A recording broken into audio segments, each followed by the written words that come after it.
微信好，我是金公公，在这个清溪的一个医院附近的一个2楼的房子，新房查看一下卫生间、马桶、洗脸台、窗口，然后看一下密码锁，然后的煤气灶，还有滚动洗衣机，那么去看一下，水也挺好。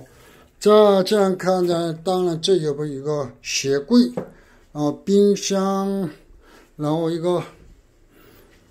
书桌，这里衣柜很大呢，衣柜超级大的衣柜好，然后一个空调，然后床在这，然后这里是这个超懂的，可是挡住这个是停车站的，医院停车场，这里窗帘也有的窗帘。是吧？房子挺不错吧，很干净的，房子挺不错的。这你们快点过来搞定。我是金公公，拜拜。